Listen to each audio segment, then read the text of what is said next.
This is the story of a man named Stanley. Stanley worked for a company in a big building where he was employee number 427. Employee number 427's job was simple. He sat at his desk in room 427 and he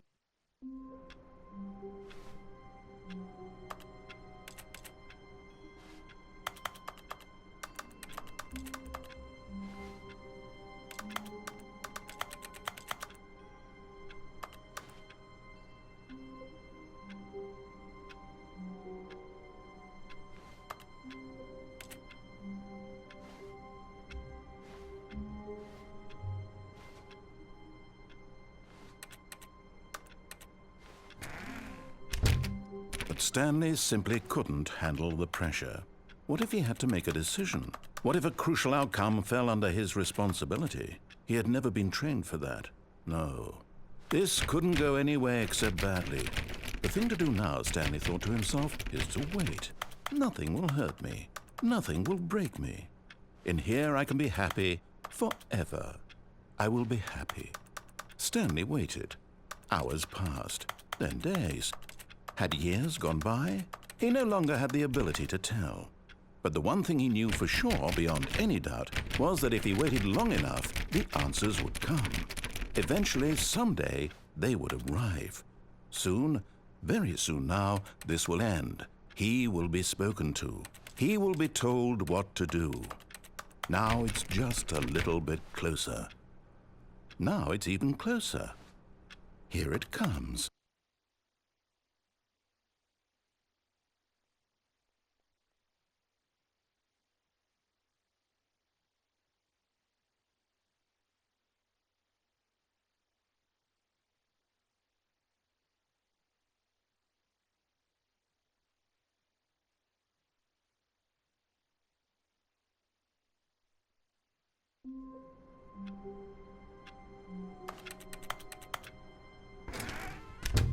But Stanley simply couldn't handle the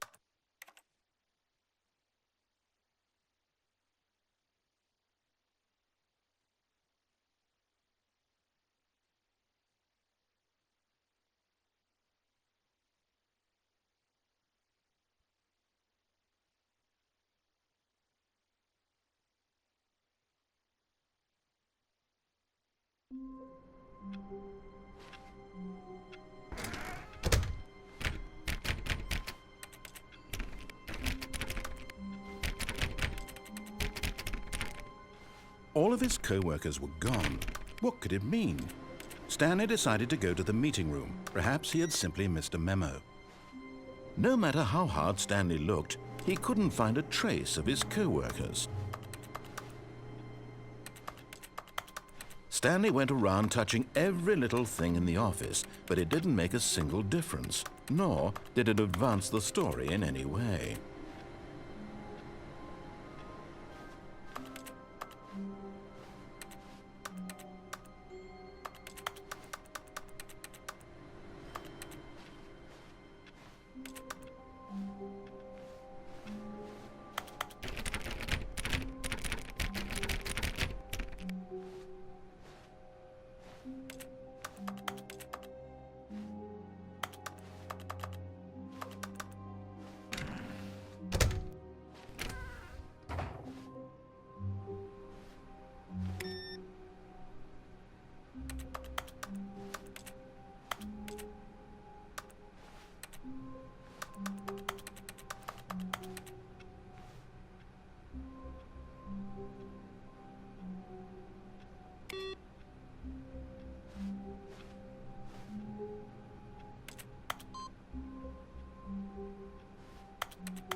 When Stanley came to a set of 2 open doors, he entered the door on his left.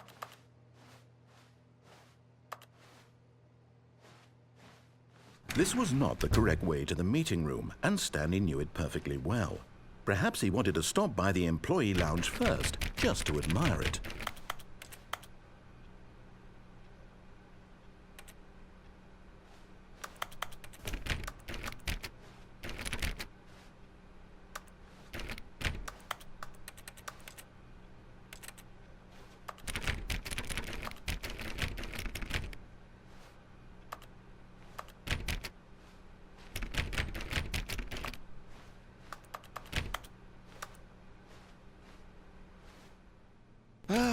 Yes, truly a room worth admiring. It had really been worth the detour after all, just to spend a few moments here in this immaculate, beautifully constructed room. Stanley simply stood here, drinking it all in.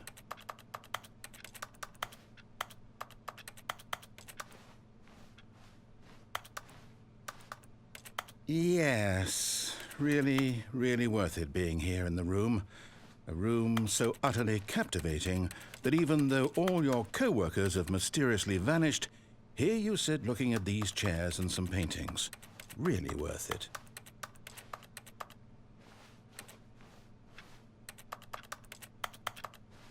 At this point, Stanley's obsession with this room bordered on creepy and reflected poorly on his overall personality. It's possible that this is why everyone left. But at last, he'd had enough of the amazing room and took the first open door on his left to get back to business.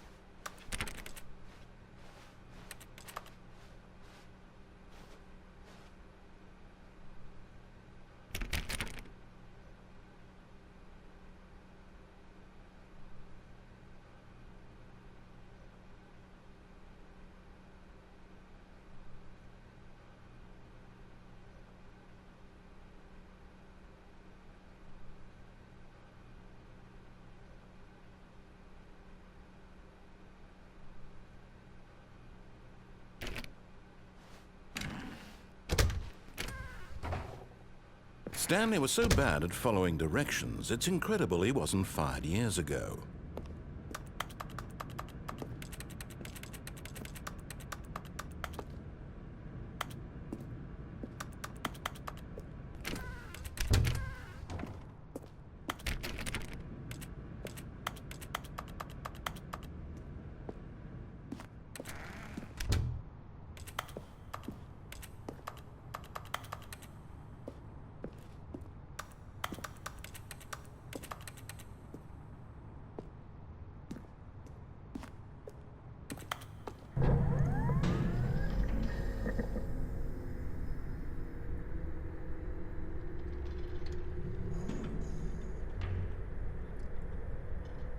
Oh, well, look who's got cold feet. Sorry to break it to you, Stanley, but that lift isn't coming back. You'd best either get comfortable right here on this platform, or test your luck by jumping to the floor below. You know what? Looking at it now, it's not that far to the bottom floor. I bet you can make it.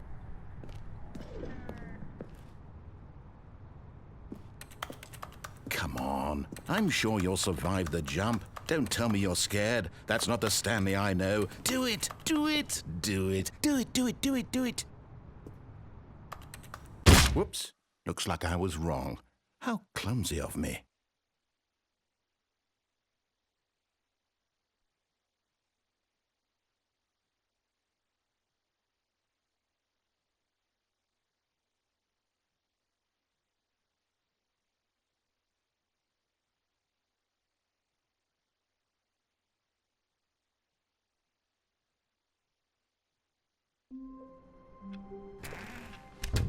All of his co-workers were gone. What could it mean? Stanley decided to go to the meeting room. Perhaps he had simply missed a memo.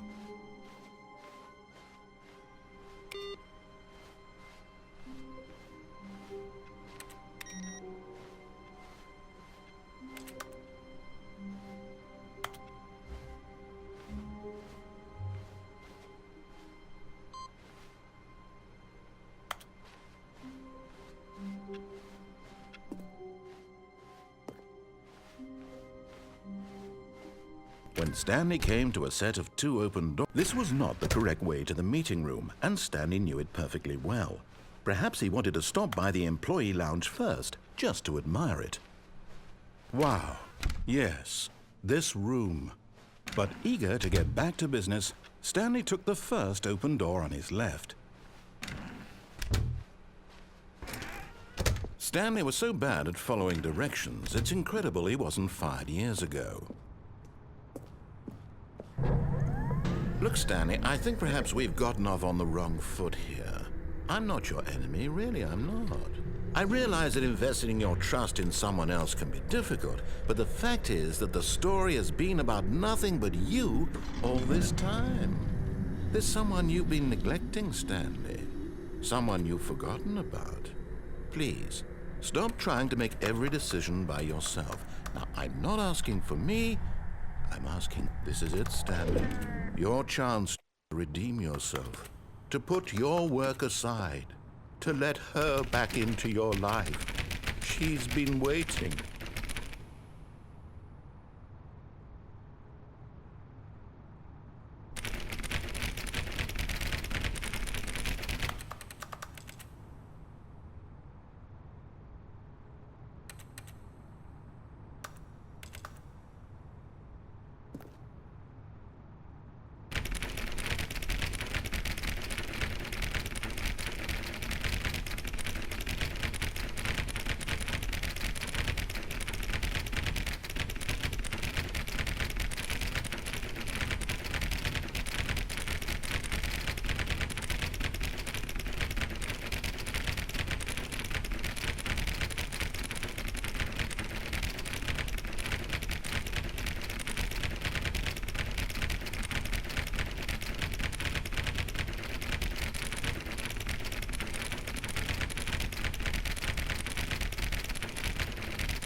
That's her, Stanley. You need to be the one to do this, to reach out to her. If you... Oh, no, you can't... Did you just unplug the phone? No, that wasn't supposed to be a choice. How did you do that? You actually chose incorrectly? I didn't even know that was possible. Let me double check. No, it's definitely here, clear as day. Stanley picks up the phone. He's taken to his apartment where he finds his wife, and the two pledge themselves to one another. Music comes in, fade to white, roll credits. Not picking up the phone is actually somehow an incorrect course of action. How is that even possible? None of these decisions were supposed to mean anything. I don't understand. How on earth are you making meaningful choices? What did you... Wait a second. Did I just see... No, that's not possible. I can't believe it. How had I not noticed it sooner? You're not Stanley. You're a real person. I can't believe I was so mistaken. This is why you've been able to make correct and incorrect choices. And to think I've been letting you run around in this game for so long. If you'd made any more wrong choices, you might have negated it entirely. It's as though you completely ignored even the most basic safety protocol for real-world decision-making. Or did you not grasp the severity of the situation? Well, I won't have that kind of risk on my watch. I'm going to stop the game for a moment so we can educate you properly on safe decision-making in the real world. Please observe this helpful instructional video. Choice. It's the best part of being a real person. But if used incorrectly, can also be the most dangerous. For example, in this scenario, a hypothetical real person named Rupert has a choice. He could invent a machine that eliminates food shortages across the world to make life better for all people. Or he could spend years of hard work forgetting how to read. Which choice would you make? Remember that unlike here, the real world makes sense, and at no time should you make a choice that does not conform to rational logic. If you find yourself speaking with a person who does not make sense, in all likelihood, that person is not real. Allow the person to finish their thought, then provide an excuse why you cannot continue talking. Turn to a partner and practice saying, "My goodness, is it 4:30? I'm supposed to be having a back, sack, and crack."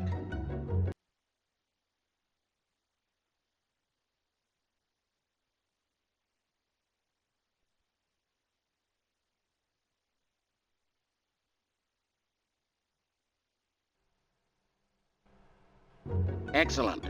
Making choices on a regular basis is the best part to a healthy decision-making process. Most medical professionals recommend making at least 8 choices per day. Do you make more than 8? Less? And finally, if you begin to wonder if your choices are actually meaningful and whether you'll ever make a significant contribution to the world, just remember that in the vast infiniteness of space, your thoughts and problems are materially insignificant, and the feeling should subside. At this time, your instructor will guide you in an exercise to test and reinforce the material covered in this video. Welcome back. You may have noticed that this room has begun to deteriorate as a result of narrative contradiction. But not to worry. Now that you're properly informed on good decision-making, we're going to revisit a choice you made just a few minutes ago and see what the correct thing to do would have been. This way, please.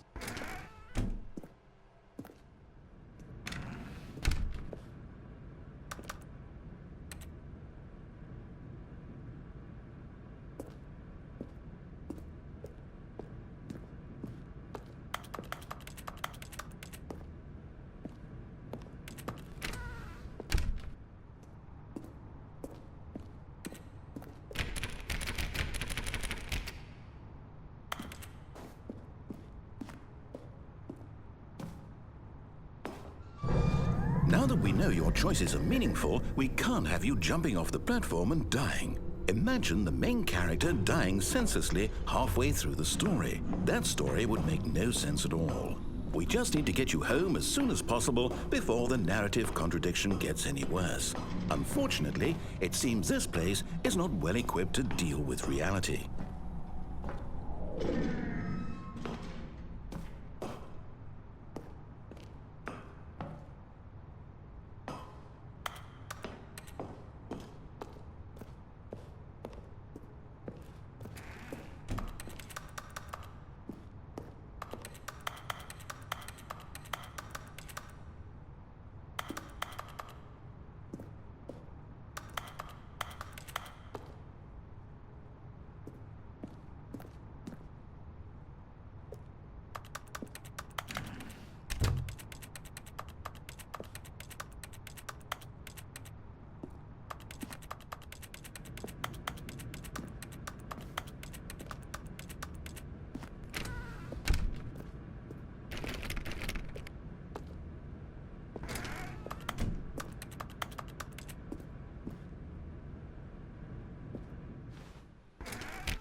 almost there. You'll take the door on the left, back to the correct ending, the story will have resolution once again, and you'll be home free in the real world.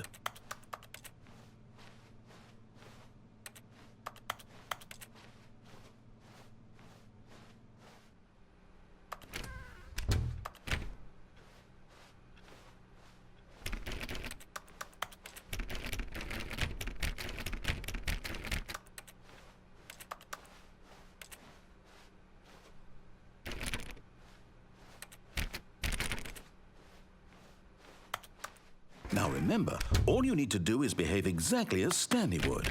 That means choosing responsibly and always putting the story first. I'm quite sure you'll be up to the task. Just follow my lead and you'll be fine. All right. When Stanley came to a set of 2 open doors, he entered the door on his left.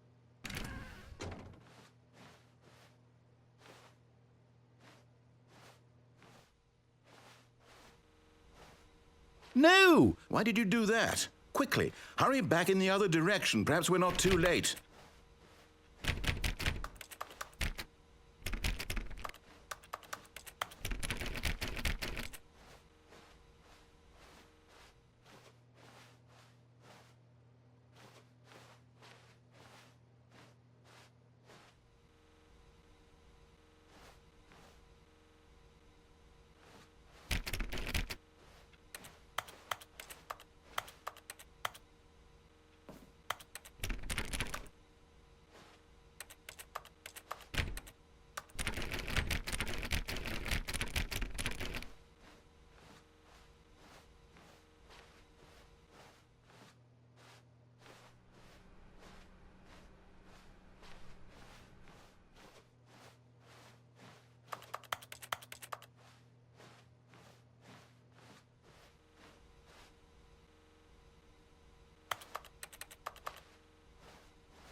Oh, it's ruined. I can't believe, after everything we talked about, that my story, you've destroyed my work. Why? For what? What did you get out of that? What did you think was so special about seeing the game undone, left here like so much garbage? It's worthless now. And what am I supposed to do? Even if there were a way to continue, would it be worth it? To know that my story is now incorrect? How can I go back to that? I can't erase that knowledge. I'll have to live with it forever, reliving its impossibility forever. I couldn't live that way. Is it better to shut the game down entirely? To willingly destroy all of my work? I don't know. What's the answer? What do I do? What do I do? What do I... No, I have to. I have to shut the game down. I have to. I have to.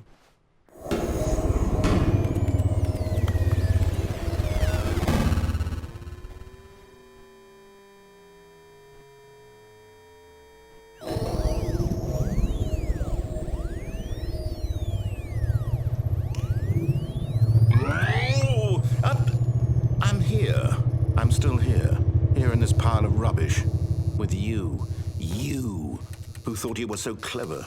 Now look where we are. My entire game is destroyed. It was the only thing in the world that was mine, and you've run it into the ground. What, did you think that would be funny? You just had to see? Didn't I impress upon you how important it was to be like Stanley? He actually knows how to do what I tell him to. He understands that if I say to do something, there's a damn good reason for it. That thought hadn't even occurred to you, had it? That there's a world outside of you? You're a child. Oh, my story. If you'd just gone through the door on the left, you would have seen it. There was a whole underground facility. You would have destroyed it and been victorious. It would have been so perfect. I worked so hard on it. I tried so hard to make... behave exactly as Stanley would. That means choosing responsibly and always putting the story first. I'm quite sure you'll be up to the task. Just follow my lead and you'll be fine. All right. When Stanley came to a set of 2 open doors, he entered the door on his left. No! Why did you do that? Quickly, hurry back. Behave exactly as Stanley would. That means choosing responsibly and always putting the story first. I'm quite sure you'll be up to the task. Just follow my lead and you'll be fine. All right. When Stanley came to a set of 2 open doors, he entered the door on his left.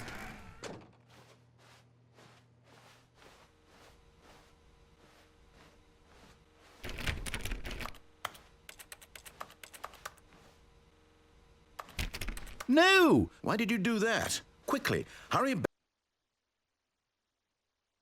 Behave exactly as Stanley.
Would. That means choosing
responsibly and always putting the story first. I'm quite sure you'll be up to the task. Just follow my lead and you'll be fine. All right.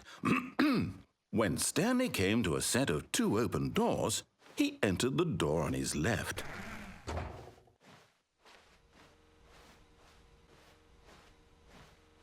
No! Why did you do that? Quickly, hurry back. Behave exactly as Stanley would.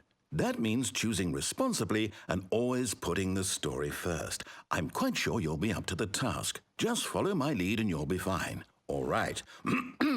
When Stanley came to a set of 2 open doors, he entered the door on his left. No! Why did you do that? Quickly, hurry back. Behave exactly as Stanley would. That means choosing responsibly and always putting the story first. I'm quite sure you'll be up to the task. Just follow my lead and you'll be fine. All right. When Stanley came to a set of 2 open doors, he entered the door on his left.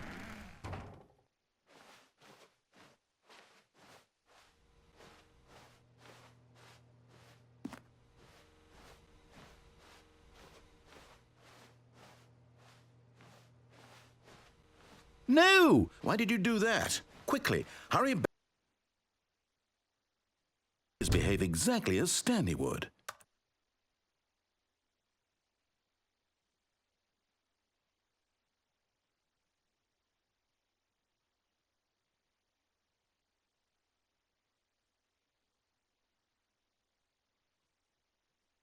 That means choosing responsibly and always putting the story first. I'm quite sure you'll be up to the task. Just follow my lead and you'll be fine. All right.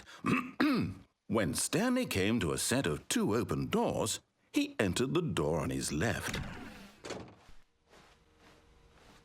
No! Why did you do that? Quickly, hurry back.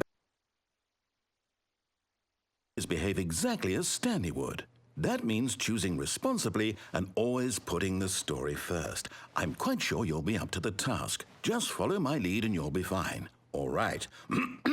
When Stanley came to a set of 2 open doors, he entered the door on his left.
Yet there was not a single person here either.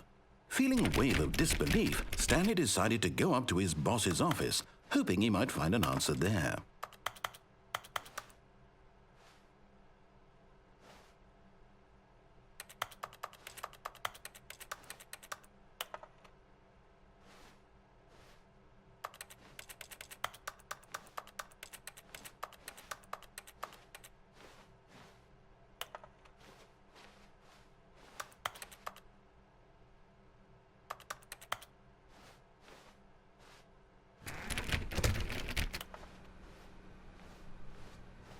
Coming to a staircase, Stanley walked upstairs to his boss's office.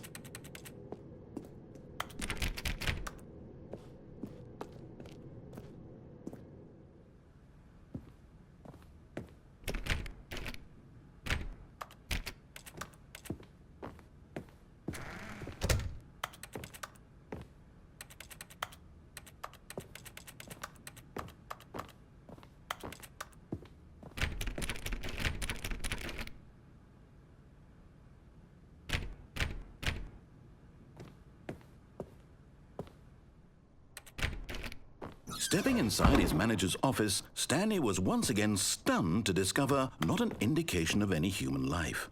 Shocked, unraveled, Stanley wondered in disbelief who orchestrated this, until he saw the door with a voice receiver next to it. Surely behind this door lay all the answers to his questions. And beyond all probability, he knew the passcode. He had seen it on his boss's computer just last week. Night Shark 115. Was this the code to open the door? Would it still work? There was only one way to find out. Stanley had been trained never to speak up, but now he would draw from within himself the courage to face the unknown. He drew a sharp breath and then spoke the code.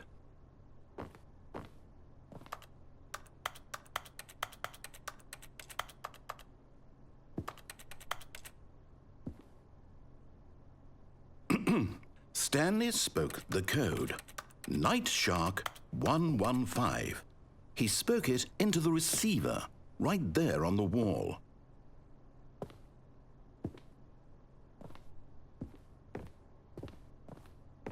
I'm sorry, is there a problem? You didn't mishear me, did you? Please speak the code into the receiver.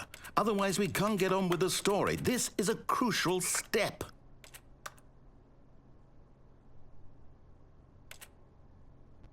Okay, fine, you're not going to do it, but you know what?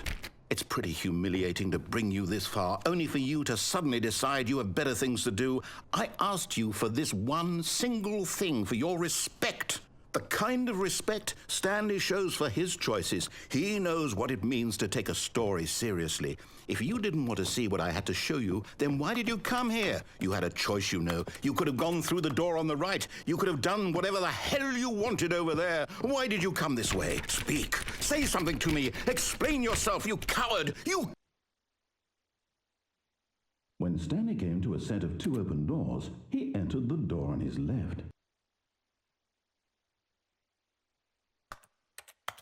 Stanley? Hello? Are you... Is everything okay? Stanley, please. I need you to make a choice. I need you to walk through the door. Are you listening to me? Can you hear me? Is everything all right? Stanley, this is important. The story needs you. It needs you to make a decision. It cannot exist without you. Do you understand me? Whatever choice you make is just fine. They're both correct. You cannot be wrong here. We can work together. I'll accept whatever you do. I simply need you to take that step forward, please. Choose. Do something. Anything. This is more important than you can ever know. I need this. The story needs it. So, you hear me? Are you there? Are you listening to this? Stanley, are you there? Okay. It's okay, I can wait. You need time to decide. Time to make sure your choice is correct. That is the best choice. That's all right. I'll wait for you to decide what's the right thing to do. Take as much time as you need.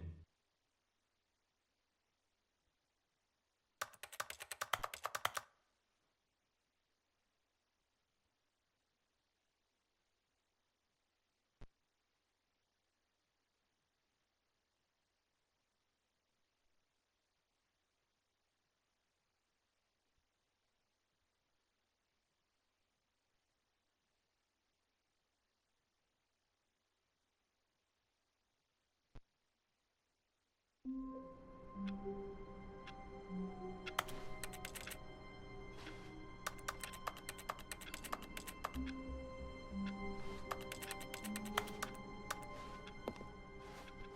meeting room. Yes, that's where everyone would be.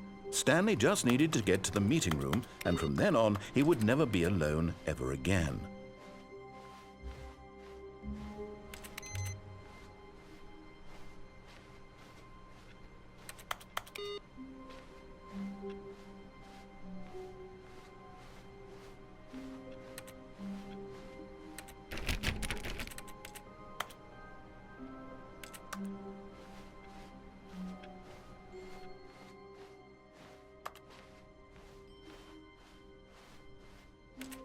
When Stanley came to a set of 2 open doors, he entered the door on his left.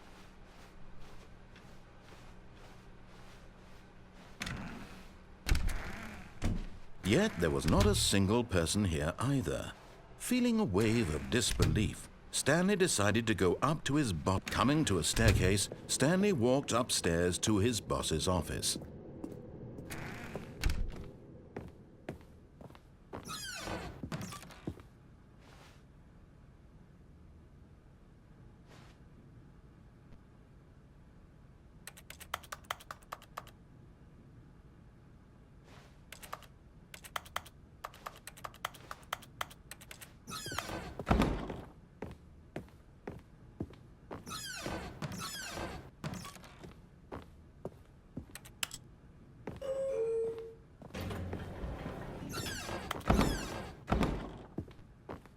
Stepping into his manager's office, Stanley was once again stunned to discover not an indication of any human life. Shocked, unraveled, Stanley wondered in disbelief who orchestrated this. What dark secret was being held from him? What he could not have known was that the keypad behind the boss's desk guarded the terrible truth that his boss had been keeping from him. And so the boss had assigned it an extra secret PIN number. 2845. But of course, Stanley couldn't possibly have known this. Yet incredibly, by simply pushing random buttons on the keypad, Stanley happened to input the correct code by sheer luck. Amazing. He stepped into the newly opened passageway.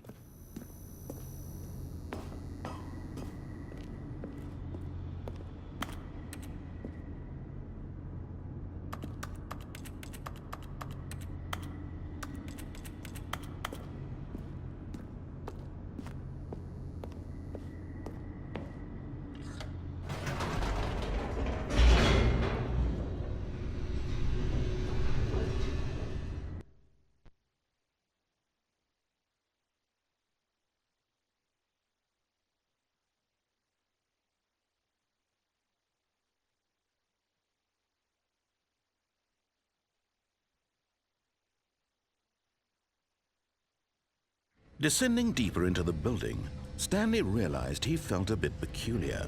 It was a stirring of emotion in his chest, as though he felt more free to think for himself, to question the nature of his job. Why did he feel this now, when for years it had never occurred to him? This question would not go unanswered for long. Stanley walked straight ahead through the large door that read Mind Control Facility.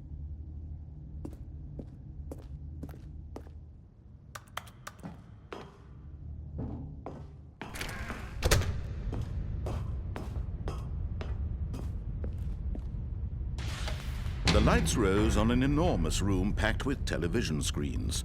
What horrible secret did this place hold? Stanley thought to himself. Did he have the strength to find out?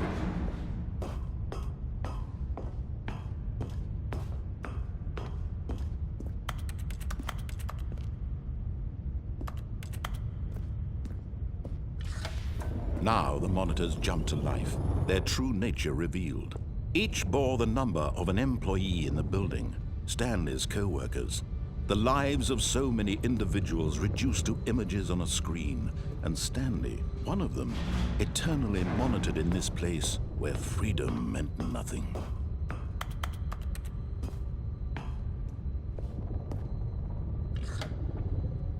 This mind control facility, it was too horrible to believe. It couldn't be true.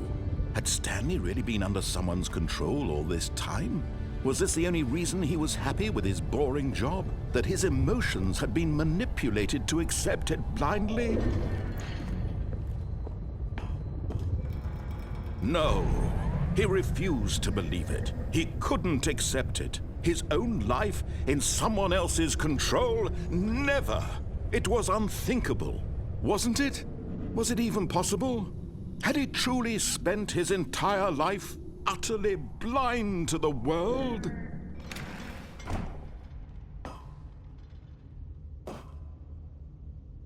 But here was the proof. The heart of the operation.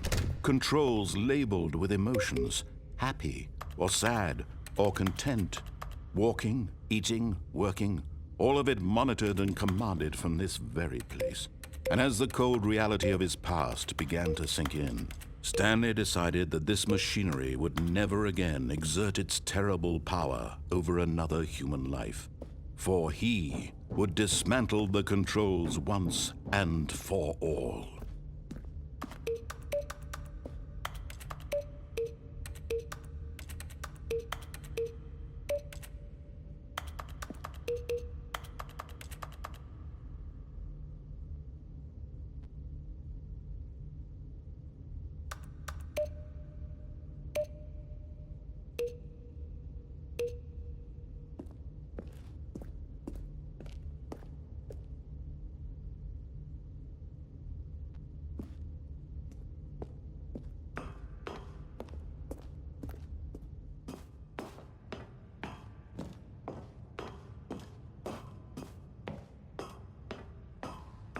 And when at last he found the source of the room's power, he knew it was his duty, his obligation, to put an end to this horrible place and to everything it stood for.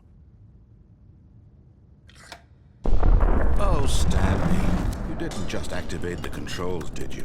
After they kept you enslaved all these years, you go and you try to take control of the machine for yourself. Is that what you wanted? Control? Oh, Stanley, I applaud your effort. I really do. But you need to understand, there's only so much that machine can do.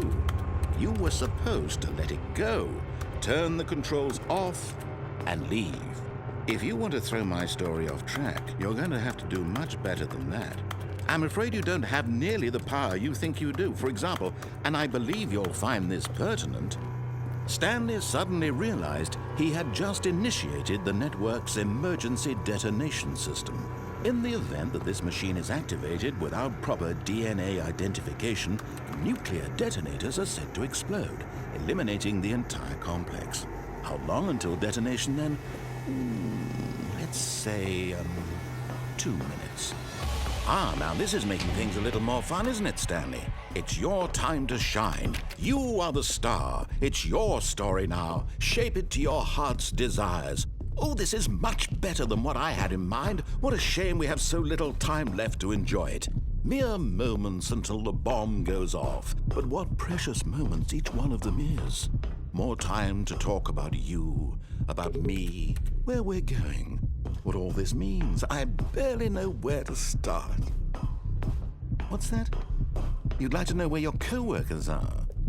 A moment of solace before you're obliterated? All right, I'm in a good mood. You're gonna die anyway. I'll tell you exactly what happened to them. I erased them. I turned off the machine. I set you free. Of course, that was merely in this instance of the story. Sometimes when I tell it, I simply let you sit there in your office forever, pushing buttons endlessly and then dying alone. Other times, I let the office sink into the ground, swallowing everyone inside, or I let it burn to a crisp. I have to say this, though, this version of events has been rather amusing. Watching you try to make sense of everything and take back the control wrested away from you, it's quite rich. I almost hate to see it go. But I'm sure whatever I come up with on the next go-around will be even better. My goodness, only 34 seconds left. But I'm enjoying this so much. You know what? To hell with it. I'm going to put some extra time on the clock, why not? These are precious additional seconds, Stanley. Time doesn't grow on trees. Oh dear me, what's the matter, Stanley? Is it that you have no idea where you're going or what you're supposed to be doing right now? Or did you just assume when you saw that timer that something in this room was capable of turning it off? I mean, look at you. Running from button to button, screen to screen, clicking on every little thing in this room. These numbered buttons, no, these colored ones. Or maybe this big red button, or this door. Everything, anything, something here will save me. Why would you think that, Stanley? That this video game can be beaten? Won? Solved? Do you have any idea what your purpose in this place is? Stanley, you're in for quite a disappointment. But here's a spoiler for you. That timer isn't a catalyst to keep the action moving along. It's just seconds ticking away to your death. You're only still playing instead of watching a cutscene because I want to watch you for every moment that you're powerless, to see you made humble. This is not a challenge, it's a tragedy. You wanted to control this world, that's fine. But I'm going to destroy it first, so you can't. Take a look at the clock, Stanley. That's 30 seconds you have left to struggle. 30 seconds until a big boom and then nothing. No ending here, just you being blown to pieces. Will you cling desperately to your frail life, or will you let it go peacefully? Another choice. Make it count. Or don't. It's all the same to me, all a part of the joke. And believe me, I will be laughing at every second of your inevitable life from the moment we fade in until the moment I say happily ever after.